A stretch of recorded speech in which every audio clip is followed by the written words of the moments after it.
Hello and welcome. This is Bijan Hushiar.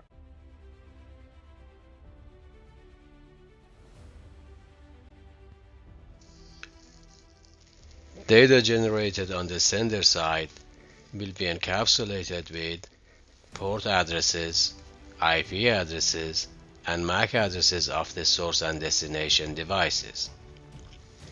Upper layer applications will generate data. That data is going to be sent down to transport layer.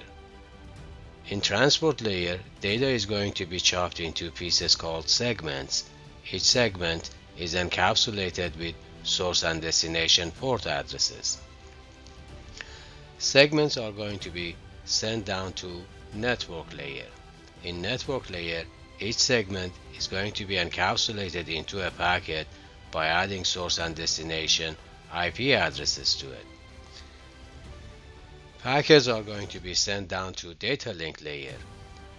In data link layer, each packet is going to be encapsulated into a frame by adding source and destination MAC addresses to it. Frames are going to be sent to physical layer to be prepared to put on transmission line.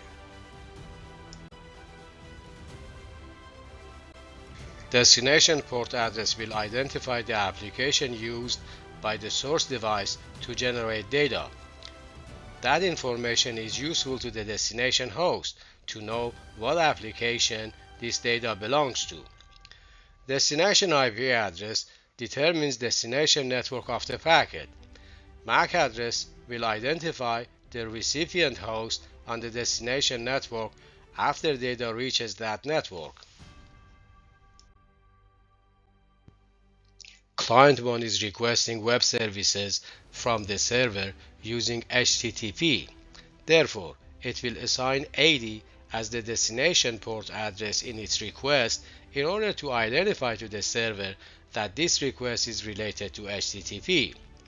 Client 2 is requesting email services from the server.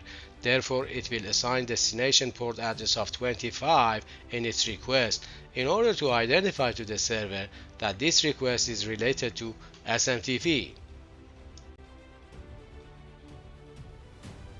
Both client 1 and client 2 use random source port addresses in their requests from the server.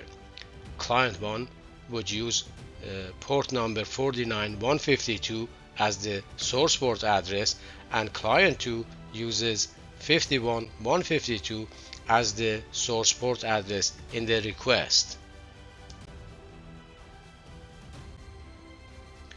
Server is going to reply back to client 1 and client 2 by flipping the source and destination port addresses that were included in their original requests. For example, server is going to make port 80 as the source port address and 49152 as the destination port address in its reply back to client 1. And we remember, client 1 used port 80 as the destination port address in its original request. Server is going to make port 25 the source port address and the random port number 51152, which was used as the source port address in client 2's request, in here will make it the destination port address. Therefore, server replies back with the source port address of 25 and destination port address of 51152 to client 2. Well-known ports are reserved for services and applications such as web browser and email clients. Registered ports are available to those who create applications. The creator of those applications can go to the Internet Authority and ask for a port address for their application. Each application requires a unique port address.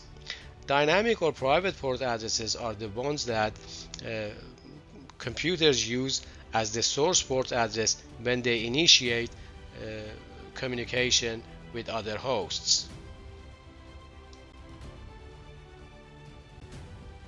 Some of the well-known port addresses and their applications are listed in here. For example, Telnet is using port number 23. Telnet is using TCP protocol. Another example, SSH, Secure Shell, is using port number 22 and it is using TCP. TFTP is using UDP with port number 69. HTTP is using TCP with port number 80. These are well-known ports. Netstat is a Windows command that will list the protocols in use, the local and foreign IP address and port addresses associated with them. Combination of IP address and a port number is known as a socket. Thank you for watching. If you liked the video and you found it informative, please don't forget to recommend it to others who may be interested. Thank you.